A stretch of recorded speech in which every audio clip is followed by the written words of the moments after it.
Right then, chaps, what are we here for? Yes, right, today we're going to discuss the homelessness problem, and without spending any government's money.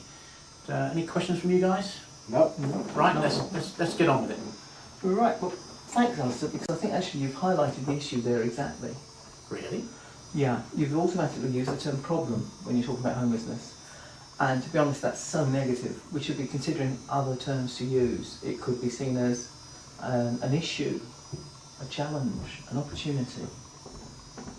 I see what you mean there, yes. I like the sound of that. A challenge. It makes it sound like we're actually doing something rather than, the normal things we do. Yeah, and indeed, there are actually many benefits that we should consider when we're talking about homelessness, and consider why people take that lifestyle. What is the benefit to them? So what I'd like to do, if it's okay, is suggest that we start the session by brainstorming the benefits of homelessness. Is that okay with everyone? Point of order, is it correct to use the term brainstorming? Might it not be offensive to certain sections of society, for example, those with epilepsy? Obviously, we're going to use the term brainstorm because what we're doing is brainstorming. Don't give me this softy crap about blue sky thinking, free thinking, thought shower. That's rubbish. We are having a brainstorm, and I'd like you to capture it on the flip chart if you would.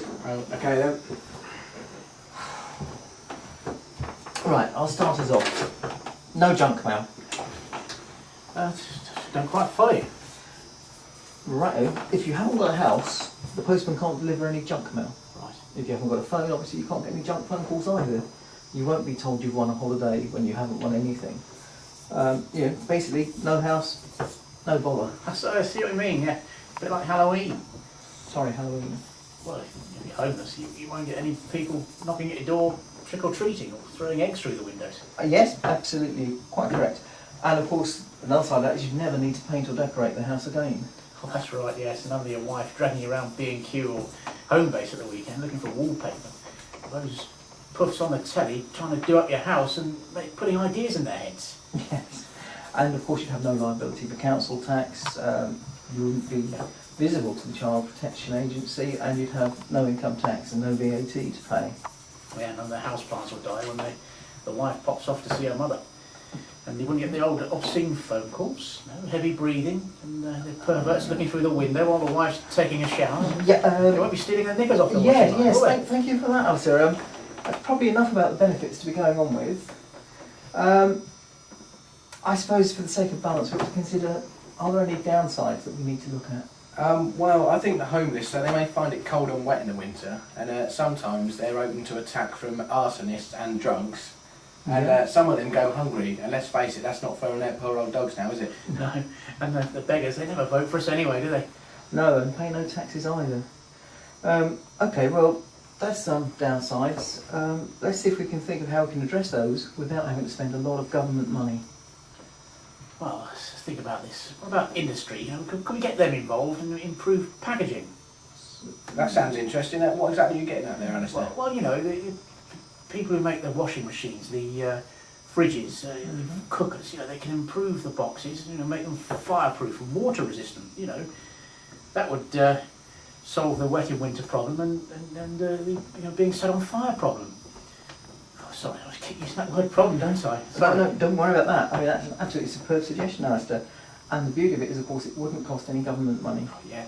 I mean, we could even consider getting them to put in a layer of insulation, although obviously we don't want to spoil the beggars. No. Should we insist on a minimum level of housing and income before anyone is allowed to keep a dog? That would address the hunger issue in part.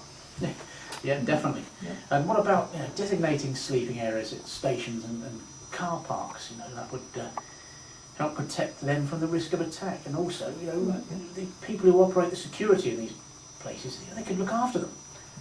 Yeah, that's another excellent idea. I think we've actually made a really good start on tackling the opportunities of homelessness. What I'd like to propose is that perhaps we take a quick break for lunch. I've got a booking at the Ivy, and we can get there nice and early, have a couple of drinks beforehand, and beat the lunchtime rush. Are you up for that? Yeah, always a big fan of the Ivy. Yeah, lovely place. Okay, let's go for it then. All right then. Thanks very much.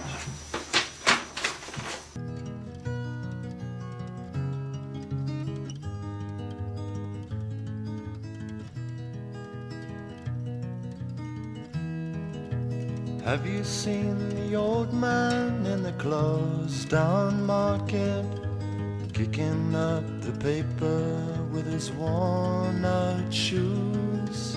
In his eyes you see no